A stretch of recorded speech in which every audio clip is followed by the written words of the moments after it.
ইন্না মিম্মা ইয়ালহাকুল মুমিন মিন হাসানাতিহি বা'দা মাউতিহি, মানুষ মরে যাওয়ার পরেও যে 7টা জিনিস তার কবরে পৌঁছায় তার মধ্যে একটা হচ্ছে মসজিদান বানাহু, সে যে মসজিদ বানিয়ে গিয়েছে ওই মসজিদের সওয়াব। সুবহানাল্লাহ পড়েন।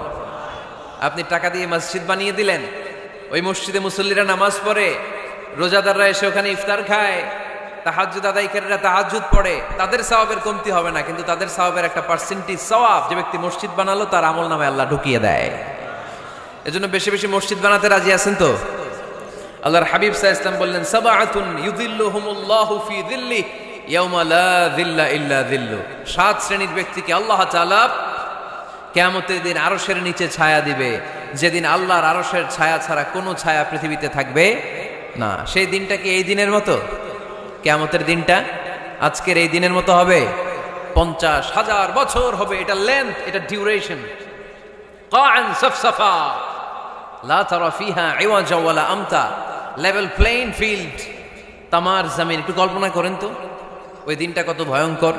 বাবা ছেলেরে চিনবে না ওই দিন, ছেলে বাবারে চিনবে না, স্ত্রী স্বামীকে চিনবে না, স্বামী স্ত্রীকে চিনবে না, পীর সাহেব মুরিদ চিনবে না, মুরিদ পীর সাহেবকে চিনবে না, নেতা কর্মীকে চিনবে না, কর্মী নেতাকে চিনবে না। হায় হায়, ইয়া নাফসি ইয়া নাফসি বলে কাঁদবে। সূর্যটা মাথার কাছে চলে আসবে, সূর্যের তাপে মাথার মগজগুলো গলে গলে নাকের ছিদ্র আর কানের ছিদ্র দিয়ে টপ টপ করে বেয়ে বেয়ে পড়বে। তৃষ্ণায় মানুষগুলো পাগল পাড়া, জিহ্বাটা বের হয়ে নাভি পর্যন্ত ঝুলতে থাকবে। সেদিন সবাই পাগলের মতো ছুটতে থাকবে, কোনো ছায়া নাই আল্লাহর আরশের ছায়া ছাড়া। আল্লাহর হাবিব বললেন 7 শ্রেণীর ব্যক্তিকে আল্লাহ তাআলা আরশের নিচে ছায়া দিবেন। এর মধ্যে 1 শ্রেণীর ব্যক্তি রাজুলুন কলবুহু মুআল্লাকুন বিল মাসাজিদ, ওই ব্যক্তি যার হৃদয়টা সবসময় আল্লাহর মসজিদের সাথে লেগে থাকে। মসজিদের সাথে যার হৃদয় লেগে থাকে তাকে আরশের নিচে ছায়া দিবে কে? এজন্য মসজিদের সাথে যেন আমাদের হৃদয়গুলো লেগে থাকে। অনেকেই দেখবেন এত ভালো নামাজে, জোহর পরে টেনশন করে আসরটা কই পড়বো, আসর পরে চিন্তা করে মাগরিবের সময় আমি কোথায় থাকবো, মাগরিবের সময় টেনশন, ইস এশাটা হয়ে গেলেই তো শেষ। এরকম লোক আছে না নাই? এদেরকে সেই কঠিন ভয়াবহ দিনে আরশের নিচে ছায়া দিবে কে?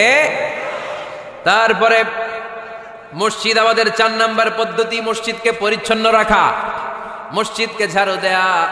মসজিদকে যারা পরিষ্কার করে তাদের হৃদয়ের যন্ত্রণা দূর করে দেয় কে? সাইয়েদনা ইব্রাহিম আলাইহিস সালাম এবং ইসমাঈল আলাইহিস সালামকে আল্লাহ তাআলা আদেশ করেছেন, তাহহিরা বাইতিয়া লিত-তাইফিনা ওয়াল আকিফিনা ওয়ার রুকআইস সুজুদ। হে ইব্রাহিম, ইসমাঈল, বাপ বেটা দুইজন মিলে মসজিদ ঝাড়ু দাও। কি ঝাড়ু দাও? মসজিদেরি ঝাড়ু বড়দার, ও কামারে হাত শোনো আমারে মুনাজাত। পড়েন, শোনো শোনো ইয়া ইলাহি আমারে মুনাজাত, শোনো আমারে মুনাজাত। পড়েন আমিন। মসজিদ ঝাড়ু দেওয়া মসজিদ আবাদের অন্তর্ভুক্ত। আপনারা কেউ কোনোদিন মসজিদ ঝাড়ু দিয়েছেন নাকি? কে কে দিয়েছেন দেখি? সবাই সবাই মসজিদের খাদেম? মাশাআল্লাহ। আমিও দিছি মসজিদ ঝাড়ু, অনেক দিছি। মাশাআল্লাহ, আল্লাহ তুমি কবুল করো।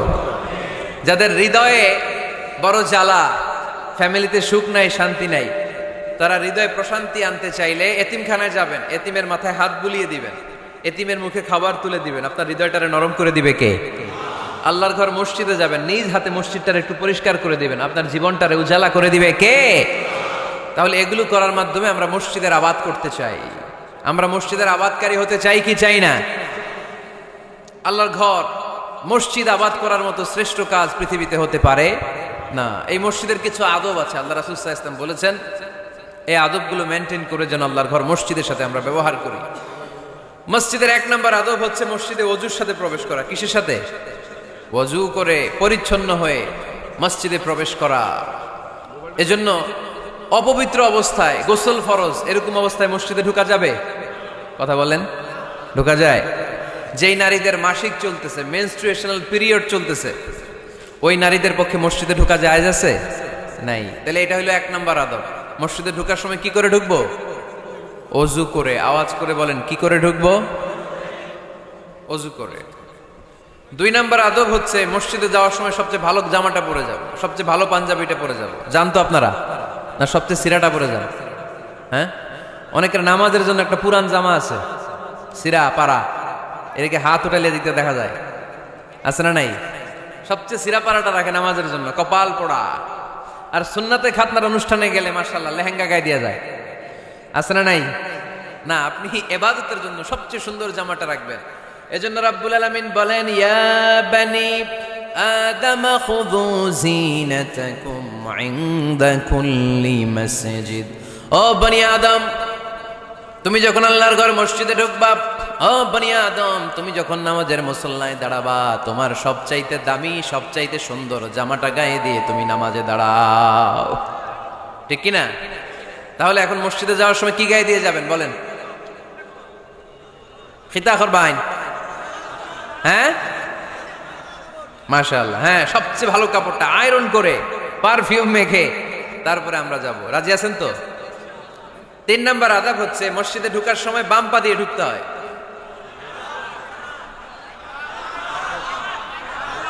কোন পা? আরো জোরে। এদেরকে গুতা মারা লাগে, নাইলে আওয়াজ বাড়ে না, এরকম ভলিউম টাইট করতে হয়, ভলিউম হাই করলে এরপরে বাড়ে, এমনি বলতে চায় না। আর ঘটনা কি? হ্যাঁ, খায় নাই। বদরের যুদ্ধ হয়েছিল রমাদানে, কোন সাহাবী খায় নাই, না খাইয়া একেবারে সাইজ করে দিছে কাফেরদেরকে। আমরা না খেলেও আমাদের হৃদয়ে ইমানি শক্তি আছে না নেই? এই তো বোঝা যাচ্ছে ইমানি শক্তি আছে। এতক্ষণ আছিল কই? তো মসজিদে ঢুকার সময় কোন পা দিয়ে? এগুলো মনে থাকে আমাদের, ভুলা যাই আমরা, খেয়াল থাকে না তো এগুলা। এত কিছু মনের মধ্যে রাখলে এগুলো মনে থাকবে কেমনে? মসজিদে ঢুকার সময় কোন পা? আরো জোরে। বেরোয়ার সময় কোন পা? মনে থাকবে। মসজিদে যখন ঢুকবেন ডান পা দিয়ে ঢুকবেন, আর দোয়া পড়বেন, আউযু বিল্লাহিল আযীম ওয়া বিওয়াজহিল কারীম ওয়া সুলতানিহিল কদীম মিনাশ শাইতানির রাজীম। বিষ্ণু ইসলাম বললেন, যে ব্যক্তি মসজিদে ঢোকার সময় এই দোয়াটা পড়বে, শয়তান আফসোস শুরু করে, সে বলে, হায় হায়, আজকের দিনের জন্য, সারা দিনের জন্য তো তুই আমার ওয়াসওয়াসা থেকে বেঁচে গেলি, আজকের সারা দিনের জন্য তোরে আমি হারালাম, আজকের সারাটা দিন আল্লাহর পক্ষ থেকে প্রোটেকশন নিয়ে তুই বেঁচে গেলি, আজকের জন্য যা, কালকে তোরে আমি ধরবো। এজন্য এই দোয়াটা পড়ার দরকার আছে না? আউযু বিল্লাহিল আযীম ওয়া বিওয়াজহিল কারীম ওয়া সুলতানিহিল কদীম মিনাশ শাইতানির রাজীম। 4টা বাক্যের দোয়া।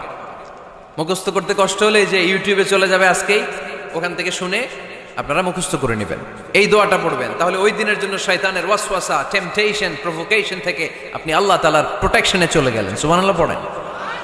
তারপর আল্লাহর হাবিব বললেন, ঢোকার আগে আমারে সালাম দাও। পড়বেন, আসসালামু আলাইকা আইয়ুহান নাবিয়্যু ওয়া রাহমাতুল্লাহি ওয়া বারাকাত।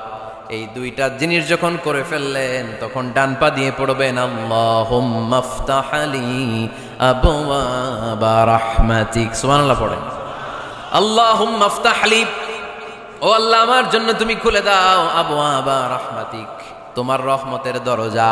তার মানে মসজিদে ঢুকলে রহমত পাওয়া যায় কি যায় না? মসজিদে ঢুকলে পাওয়া যায় রহমত, মসজিদের বাইরে রহমতের কথা আল্লাহ বলে নাই। মসজিদের ভিতরে রহমত। কোথায় রহমত? কোথায়? মসজিদের ভিতরে রহমত আছে না? তার প্রমাণ, মসজিদে ঢুকলেই শান্তি লাগে কেমন জানি, আর ঘুমে ধরে। মসজিদে ঘুমাইছেন কারা কারা দেখি? সবাই ঘুমাইছেন? আরে আমি কত ঘুমাইছি। জুমার নামাজের সময় যে কি ঘুম আসে, আসে আসে, কমন পড়ছে, একেবারে কমন পড়ে গেছে, ঘুম আসে। কারণ রহমত, রহমতের ঝিরি ঝিরি বাড়িধারা আল্লাহ তাআলা আরশের উপর থেকে নাজিল করতে থাকেন, আর এই রহমতের কারণে হৃদয়টা প্রশান্ত হয়ে যায়, অনেকের ঘুমও চলে আসে, ঠিক কিনা? এজন্য আল্লাহুম্মা আফতাহ লি আবওয়াবা রাহমাতিক, ও আল্লাহ তোমার রহমতের দরজাগুলো আমার জন্য খুলে দাও। এই দোয়া পড়লে রহমতের দরজা খুলে দেয় কে? আবার মসজিদ থেকে যখন বের হবেন তখন কোন পা দিয়ে? জোরে বলেন। বাম পা দিয়ে কি পড়বেন? আল্লাহুম্মা ইন্নী আসআলুকা মিন ফাদলিক, ও আল্লাহ তোমার কাছে আমি তোমার পক্ষ থেকে ফদল চাই, মানে রিজিক চাই, রিজিক দেওয়ার মালিককে। তার মানে খুব সোজা সাপটা কথা হচ্ছে, মসজিদের ভিতরে পাওয়া যায় রহমত, আর বাইরে পাওয়া যায় ফদল বা রিজিক। বাইরে পাওয়া যায় কি? রিজিক। মসজিদের ভিতরে রিজিক আছে, তার মানে সারাদিন মসজিদে বসে থাকলে রিজিক মিলবে। নামাজের সময় নামাজ পড়তে হবে, কাজের সময় কাজ করতে হবে, এটাই হচ্ছে ইসলামের বিধান। নামাজের সময় নামাজ, কাজের সময়, আমি প্রশ্ন করবো আওয়াজ করে উত্তর দেন, নামাজের সময়, কাজের সময়, নামাজের সময়, কাজের সময়, এটা মনে থাকবে।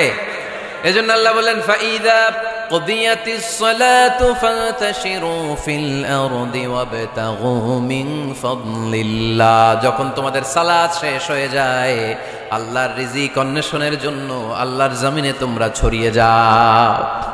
নামাজের সময় আসবেন, নামাজ শেষ বের হয়ে যান। ফান্তাশিরু ফিল আরদ, জমিনে ছড়িয়ে পড়ো। নামাজ শেষ চেয়ারম্যান সাহেব চলে যাবে ইউনিয়ন পরিষদের ভেতরে, ছাত্ররা চলে যাবে হাই স্কুলে, মেম্বার অব দ্য পার্লামেন্ট চলে যাবে সংসদে, সেনাবাহিনীর লোকেরা চলে যাবে ক্যান্টনমেন্টে, ব্যবসায়ীরা চলে যাবে তাদের বাজারে, সিএনজি ওয়ালারা সিএনজি নিয়ে ব্যবসা শুরু করবে, রাস্তায় নেমে যাবে। চিল্লায় বলেন ঠিক কিনা? এটাই ইসলামের বিধান। নামাজের সময় নামাজ, কাজের সময়। আচ্ছা, তাহলে প্রথম সুন্নাত পেলাম, পবিত্র হয়ে ঢুকবো, ভালো জামা পরে ঢুকবো 2 নাম্বার। 3 নাম্বার, ঢুকার সময় কোন পা, বের হওয়ার সময়। 4 নাম্বার, মসজিদে ঢুকে 2 রাকাত। মসজিদে ঢুকে কয় রাকাত পড়েন আপনারা? তাহিয়াতুল মসজিদ, মসজিদকে আপনি ওয়েলকাম জানাবেন, ঢুকেই 2 রাকাত পড়বেন, ওযু করলেই 2 রাকাত। আল্লাহর হাবিব সাল্লাল্লাহু আলাইহি ওয়াসাল্লাম মসজিদে নববীতে জুমার খুতবা দিচ্ছেন। খুতবা চলাকালীন সময়ে এক সাহাবী এসে মসজিদের মধ্যে বসে পড়লেন। আল্লাহর হাবিব সাল্লাল্লাহু আলাইহি ওয়াসাল্লাম সাহাবীরে বললেন দাঁড়াও। সাহাবী দাঁড়ালেন। আল্লাহর নবী জিজ্ঞেস করলেন কেন বসে পড়লা, 2 রাকাত পড়ছো নাকি? সাহাবী বলে পড়ি নাই। বিশ্বনবী বললেন তাহলে তাড়াতাড়ি 2 রাকাত নামাজ পড়ে বসে যাও। সুবহানাল্লাহ পড়েন। 2 রাকাত পড়ো নাই তো পড়ো, দাঁড়াও, তারপরে বসো। দেখেন খুতবা চলাকালীন সময়ে আমাদের খতিবরা কখনো খুতবা থামায়? কথা বুঝেন নাই? জুমার খুতবা আপনারা শুনেন না? খুতবা চলতেছে, ওই মুহূর্তে ইমাম সাহেবরা কখনো খুতবা থামায়? মাঝখানে কোনো ঝামেলা হলে থামায় না। প্রথম খুতবা শেষ, বসে, তারপরে দ্বিতীয় খুতবা। খুতবার মাঝখানে কোনো থামাথামি নাই। কিন্তু আল্লাহর হাবিব সাল্লাল্লাহু আলাইহি সাল্লাম কেমন খতিব ছিলেন দেখেন। আল্লাহর হাবিব সাল্লাল্লাহু আলাইহি সাল্লামের খুতবা দেওয়ার স্টাইল এন্ড অ্যাটিটিউড এবং আমাদের খুতবা দেওয়ার স্টাইল এন্ড অ্যাটিটিউড, আল্লাহ রাসূল সাল্লাল্লাহু আলাইহি সাল্লামেরটা কত প্রাণবন্ত ছিল। আল্লাহ রাসূল সাল্লাল্লাহু আলাইহি সাল্লাম সোসাইটি ওরিয়েন্টেড একজন পার্সোনালিটি ছিলেন, সমাজের মানুষ কেন্দ্রিক, খুব সামাজিক ছিলেন আল্লাহ রাসূল সাল্লাল্লাহু আলাইহি সাল্লাম। তিনি দেখলেন একজন বসে পড়ছে, উনি খুতবা থামায় দিলেন। জুমার খুতবা থামায় বললেন এই নামাজ পড়ছো না, পড়ো 2 রাকাত পড়ো। আবার খুতবা শুরু করলেন। সুবহানাল্লাহ পড়বেন না? একবার তিনি খুতবা দিচ্ছেন, দেখলেন আল্লাহ রাসূল সাল্লাল্লাহু আলাইহি ওয়াসাল্লামের 2 জন নাতি হাসান আর হুসাইন রাদিয়াল্লাহু তাআলা আনহুমা, ছোট্ট মানুষ, কাতারের ভিতরে ঢুকে কোন সাহাবী টুপি টান দেয়, কারো পাগড়ি ধরে টান দেয়, একজন এদিকে দৌড় দেয়, আরেকজন ওদিকে দৌড় দেয়। মসজিদে একটা ডিস্টার্ব হচ্ছে। আল্লাহর হাবিব সাল্লাল্লাহু আলাইহি ওয়াসাল্লাম খুতবা থামিয়ে দিলেন, মিম্বার থেকে নেমে আসলেন, 2 নাতিকে 2 হাতে ধরলেন, ধরে আস্তে করে জান্নাতের এই 2 সর্দারকে নিয়ে মিম্বারের উপরে দাঁড়ালেন। এই হাতে এই নাতি, ওই হাতে আরেক নাতি। এরপর দাঁড়িয়ে দাঁড়িয়ে তিনি বাকি খুতবা দিলেন। পড়েন সুবহানাল্লাহ। কত প্রাণবন্ত খুতবা। উনিও খুতবা দিতেন, আমরাও খুতবা দেই। আল্লাহর হাবিব সাল্লাল্লাহু আলাইহি ওয়াসাল্লাম খুতবা দিচ্ছেন, এক সাহাবী এসে বলল ইয়া রাসূলুল্লাহ, মদিনায় দুর্ভিক্ষ, বৃষ্টি নাই, আপনি বৃষ্টির দোয়া করেন। রাসূল সাল্লাল্লাহু আলাইহি ওয়াসাল্লাম খুতবা থামায় দিলেন, থামায় দিয়ে দোয়া শুরু করলেন। আল্লাহুম্মা আসকিনা গাইসান মুগীসান মারিআন মুরিআন নাফিআন গায়রা দার আজিলান গায়রা আজাল। আল্লাহ উপকারী বৃষ্টি দেন, যে বৃষ্টিতে আমাদের ফসল জন্মাবে, সবুজ ঘাস লতা পাতা জন্মাবে, আমাদের গবাদি পশুর রিজিক বাড়বে, এরকম উপকারী বৃষ্টি আমাদেরকে দিয়ে মদিনাটারে ধন্য করে দেন। বৃষ্টি শুরু হলো। জুমাবার বৃষ্টি, শনি রবি সোম মঙ্গল বুধ বৃহস্পতি শুক্র, টানা 7 দিন বৃষ্টি। এবার বৃষ্টির চোটে মদিনায় বন্যা হয়ে গেছে। এতদিনে দুর্ভিক্ষ, এতদিনে কি? এখন বৃষ্টির বরকতের দোয়া করছে, বৃষ্টিতে এবার বন্যা। যেই সাহাবী বৃষ্টির জন্য দোয়া করতে বলেছিলেন, পরের জুমাবারের খুতবার সময় এসে ওই সাহাবী বলেন ইয়া রাসূলুল্লাহ, আবার খুতবার মাঝখানে ইয়া রাসূলুল্লাহ, আর বৃষ্টির দরকার নাই, আর দরকার নেই, এবার বৃষ্টি বন্ধের দোয়া করেন। আল্লাহর হাবিব সাল্লাল্লাহু আলাইহি ওয়াসাল্লাম খুতবা থামিয়ে আবার বন্ধের দোয়া, আল্লাহুম্মা হাওয়ালাইনা ওয়ালা আলাইনা, হে আল্লাহ আমাদের চারিদিকে দেন, মদিনাতে আর বৃষ্টির দরকার নাই। চিল্লায় পড়েন সুবহানাল্লাহ। এজন্য খতিব হবে এরকম প্রাণবন্ত খতিব। সমাজে কি চলে, কি ক্রাইসিস, কি সংকট, ইয়াংরা কোন সমস্যায় ভোগে, আমাদের রাজনৈতিক অঙ্গনে কি সমস্যা, আমাদের অর্থনৈতিক অঙ্গনে কি সমস্যা, আমাদের সামাজিক অঙ্গনে কি সমস্যা, আমাদের পরিবারগুলোর ভেতরে কি ঝামেলা, প্রত্যেকটা কথা মসজিদের মিম্বার থেকে আসার দরকার আছে না নাই? আল্লাহর হাবিব সাল্লাল্লাহু আলাইহি ওয়াসাল্লাম এভাবেই সমাজকে ঠিক করে দিতেন। 2 রাকাত মসজিদে ঢুকে আজকে থেকে আমরা পড়ব। মসজিদে ঢুকলেই কয় রাকাত মনে থাকবে না ভুলে যাবেন? তারপরে আল্লাহর হাবিব সাল্লাল্লাহু আলাইহি ওয়াসাল্লাম বলেছেন খবরদার কবরের উপর মসজিদ বানিও না। কবরস্থান একদিকে, মসজিদ আর একদিকে। কিন্তু বাংলাদেশে মসজিদের সাথে কবর মিলানো আছে না নাই? ছোট্ট একটা মসজিদ, কিন্তু এত বড় বাবার কবর। আছে না নাই? না, এগুলো করবেন না আপনি। আগে হবে মসজিদ, পরে কবরস্থান। যেমন মসজিদে নববী হয়েছে আগে, তারপরে বিশ্বনবীর কবর এখানে আছে না নাই? মসজিদে নববী প্রতিষ্ঠিত হয়েছে আগে, পরে বাকি কবরস্থান আছে না নাই? কিন্তু কোন আল্লাহর ওলির কবরস্থানের উপরে যদি মসজিদ বানান, তার উপর লানাত দিয়েছে কে? লাআনা রাসূলুল্লাহ আলাল ইয়াহুদ ওয়ান নাসারা ইত্তাখাযু কুবুর আমবিয়াইহিম মাসাজিদা। আল্লাহর রাসূলের লানত ইহুদি নাসারাদের উপর, কারণ ইহুদি আর নাসারাদের একটা খাসলাত, একটা বৈশিষ্ট্য ছিল, তারা তাদের নবীদের কবরের উপরে মসজিদ বানায় ফেলত। এটা করা যাবে? এজন্য এলাকায় এলাকায় এই ঝামেলা, কবর আর মসজিদ হবে আলাদা। আবার মসজিদের কেবলার দিকে যেন কবরস্থান না হয়, তাহলে শিরক হওয়ার সম্ভাবনা আছে না নাই? খুব সাবধান, আল্লাহ সব মাফ করে কিন্তু শিরক মাফ করে না, ঠিক কিনা? শিরক হচ্ছে মহাপাপ, সব পাপের বাপ। এজন্য আমরা সব করলেও শিরকের গুনাহ মুসলমান কখনো করতে পারে। এরপর আল্লাহর হাবিব বললেন, মসজিদকে পরিষ্কার পরিচ্ছন্ন রাখো, এটাও মসজিদের আদাব। মসজিদে আতর লাগিয়ে দেন, বাখুর জ্বালিয়ে দেন। আপনাদের এই এলাকার মধ্যে তো বাখুরের অভাব নাই, আগরের অভাব নাই, ঠিক কিনা? গতকাল প্রোগ্রাম ছিল কই? সুজানগর, আগরের রাজধানী। আগর চিনেননি আপনারা? হ্যাঁ, এই যে দেহনেল উদ পারফিউম, আপনাদের এই যে মাহতাব সাহেবের আল হারামাইন, এরপরে যে আজমল কোম্পানি, এও আপনাদের এই মৌলভীবাজার এলাকার। এরকম অনেক কোম্পানি আছে দুবাই ভিত্তিক, গোটা বিশ্বে ওনারা ব্র্যান্ডিং করেছে। এগুলোর র ম্যাটেরিয়াল, কাঁচামাল যায় হচ্ছে আপনাদের মৌলভীবাজার থেকে। ছেলের বউ শাশুড়ির ওয়াজ গতকাল করছি, শুনে নিন। শাশুড়ি আর বৌমার কিলাকিলি, গতকালের ওয়াজের বিষয় ছিল কি? শাশুড়ি বৌমার কিলাকিলি কি করে থামাবেন, শুনে নিন। আচ্ছা ঠিক আছে, মুফতি সাহেবদের কাছ থেকে জেনে নেবেন এই প্রশ্ন। আমি উত্তর দিলে আবার কিলাকিলি লেগে যাবে বাংলাদেশ। কিলাকিলির দরকার নাই। সম্মানিত ভাইয়েরা, মসজিদ পরিষ্কার পরিচ্ছন্ন রাখবেন, এই বাখুর জ্বালাবেন, দেহনেল উদ, এই পারফিউম গুলো ছড়িয়ে দিবেন। মসজিদের মধ্যে অনেক মসজিদে দুর্গন্ধ আছে না নাই? এই কার্পেটের মধ্যে ময়লা, পরিষ্কার করেন। আল্লাহর হাবিব সাল্লাল্লাহু আলাইহি ওয়াসাল্লাম বলেছেন, খবরদার, আম্মা জান আয়েশা বর্ণনা করেন, আমার রাসূলুল্লাহ সাল্লাল্লাহু আলাইহি ওয়াসাল্লাম বিবিনাইল মসজিদ ফিদ দুয়ার ওয়া আন তুতায়্যাবা ওয়া তুনাযযাফ, আমরা যেন এলাকা এলাকায় মসজিদ বানাই, মসজিদগুলোকে যেন পারফিউম দিয়ে, আতর দিয়ে সুগন্ধময় করে দেই। বিশ্বনবী আদেশ করেছেন, সুবহানাল্লাহ পড়েন।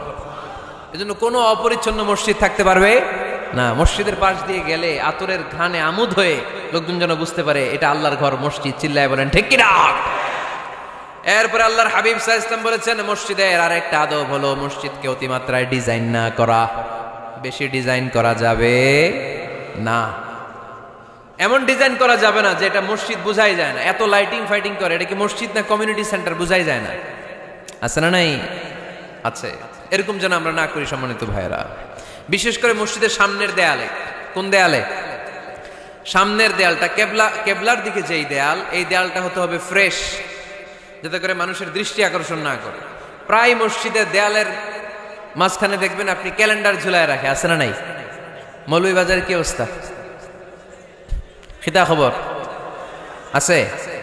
তো এই যে ক্যালেন্ডার ঝুলায় রাখে, ওইখানে দেখবেন বিভিন্ন মসজিদের ছবি, এতিমখানার ছবি, মানুষের ছবি। তো মানুষ নামাজও পড়ে, আবার ওগুলোও তাকায়, আছে না নাই? প্রথম কাতারে পরে ওইখানে কি লেখা, এগুলো পরে, তার ডিস্টার্ব হচ্ছে না? এই মুসল্লির দৃষ্টি যাতে অন্যদিকে না যায়, এটা খেয়াল রাখতে হবে। যদি পারা যায়, মসজিদের সামনে কোনো ঘড়ি টড়ি চলবে না। ঘড়ি মসজিদের পেছনের দেয়ালে, সময়সূচি পেছনের দেয়ালে, সব পেছনে। সময় কয়টা বাজে ওটা ইমাম দেখলে চলবে, ইমাম এভাবে দেখে নিবে, আপনারাও দেখে নিবেন। কিন্তু সামনের দেয়ালটা যত সিম্পল করা যায়। আল্লাহর হাবিব সাল্লাল্লাহু আলাইহি ওয়াসাল্লাম নামাজ পড়া অবস্থায় সামনে এমন কিছু রাখতেন না যেটার দ্বারা আল্লাহর হাবিব সাল্লাল্লাহু আলাইহি ওয়াসাল্লামের সালাতে মনোযোগ অন্যদিকে চলে যায়। আমরা যখন সালাত পড়ি, যদি অন্যদিকে তাকাই, ফেরেশতার মাধ্যমে আল্লাহ একটা ডাক দেয়, বলে আকবিল, এই বান্দা ফিরে আয়, তোর নজর থাকা দরকার সেজদার জায়গায়, ফিরে আয়।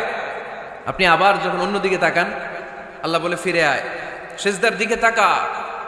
আপনি আবার যখন ঘড়ির দিকে তাকান, আল্লাহ বলে আকবিল, ফিরে আয়, সেজদার দিকে তাকা।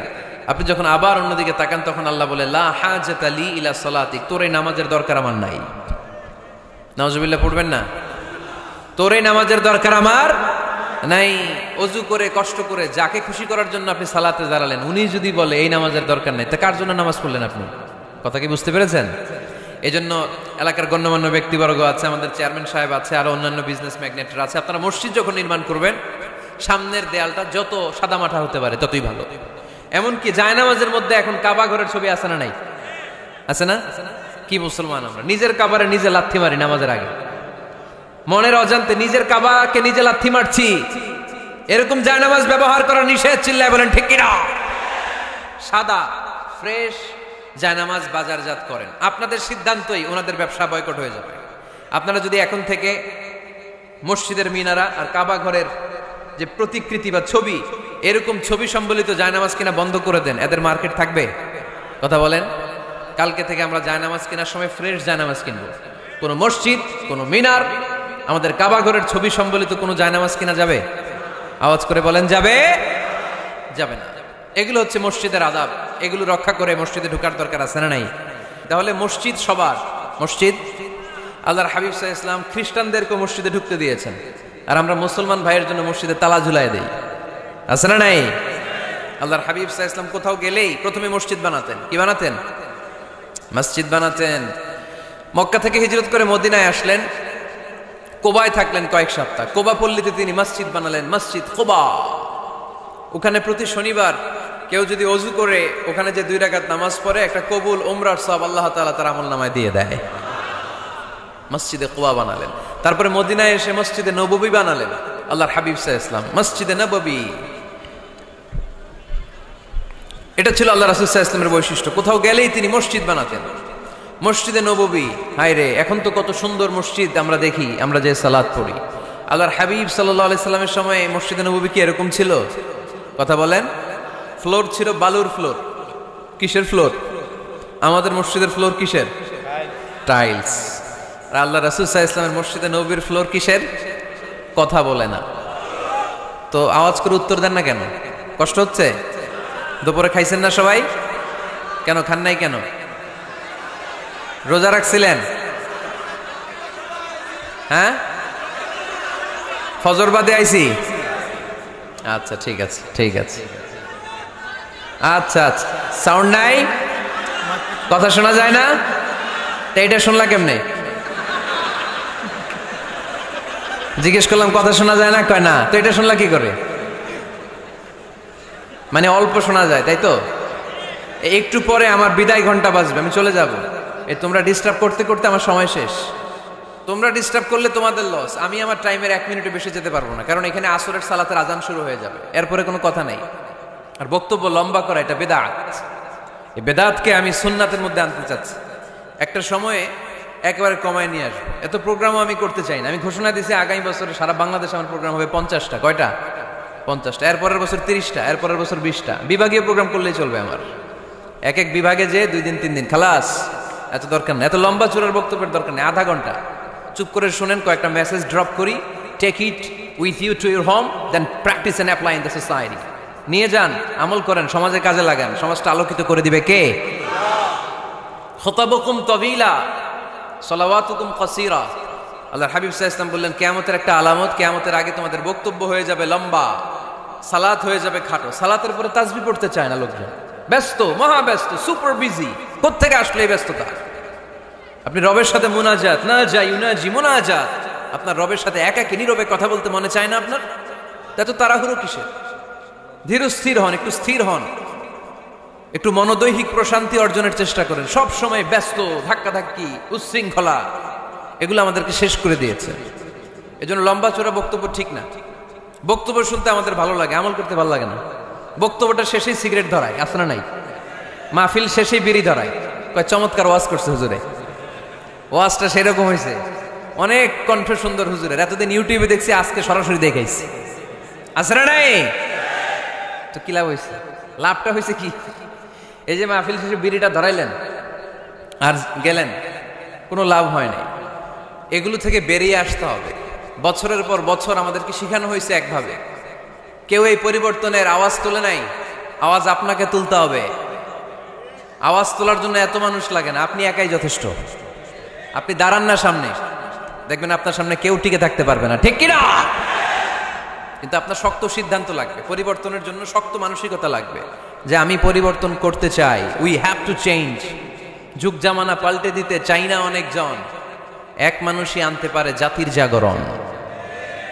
এক মানুষই বিপদকালে বাঁচায় কাফেলায়, ক্ষুদ্র ডিঙ্গি বাঁচায় জাহাজ অসীম দরিয়ায়। এজন্য আপনার শক্ত সিদ্ধান্ত পারে আপনার মৌলভীবাজারটাকে দেশের শ্রেষ্ঠ জেলা, শ্রেষ্ঠ থানা হিসেবে আল্লাহর কাছে কবুল করতে, ঠিক কিনা? এই জন্য লম্বা চূড়া আলোচনা ঠিক না, ছোটখাটো অল্প কয়েকটা মেসেজ নিয়ে যেতে পারলেই দ্যাটস এনাফ।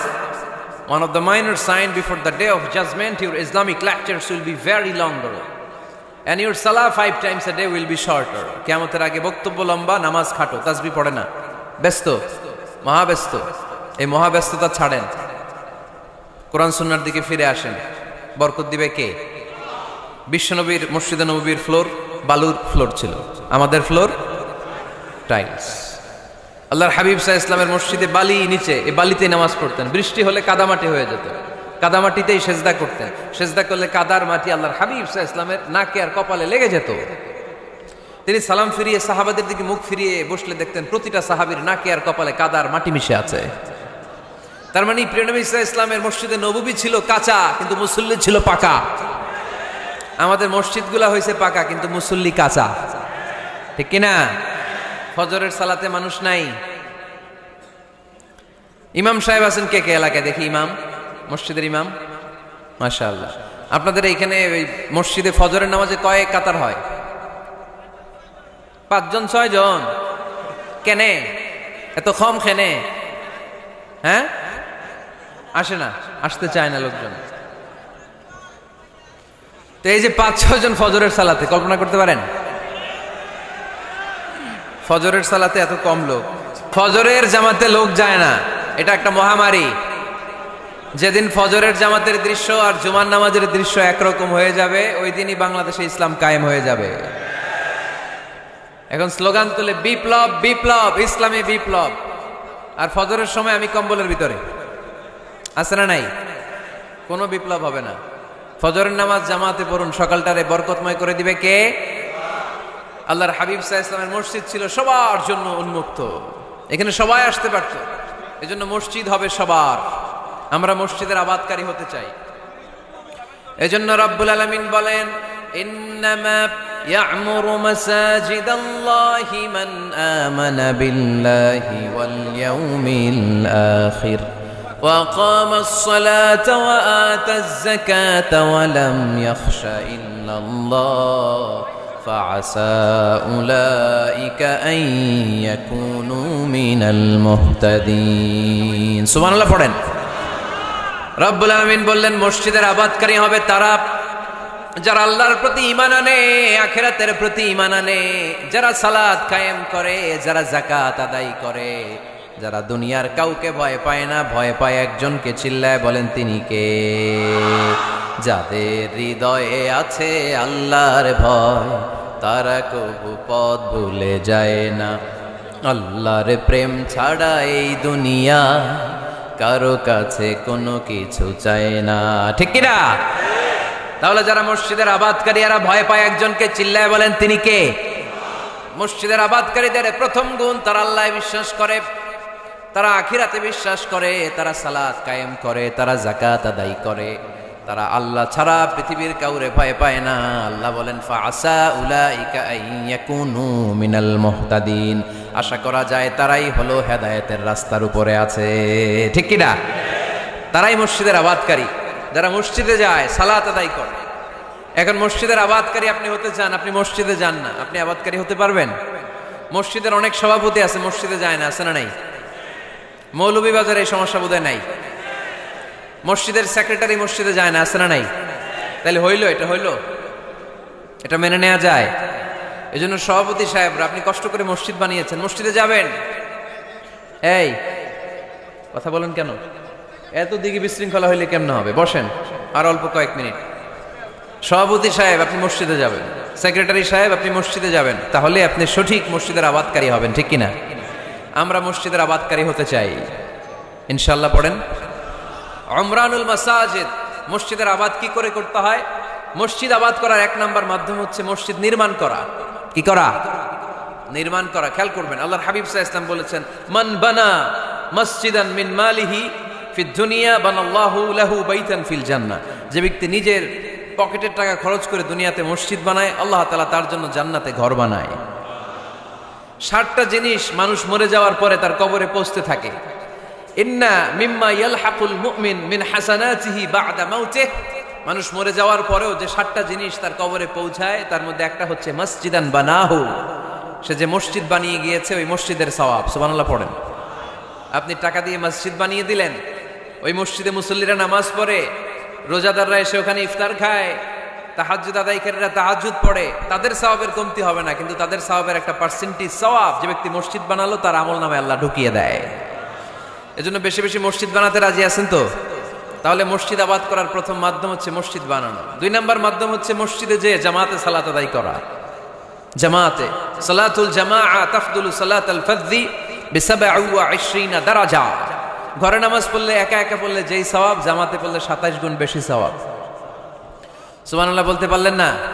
হে নামাজি আমার ঘরে নামাজে পড়ো আজ, দিলে মে তোমার চরণ তলে হৃদয় যায় নামাজ।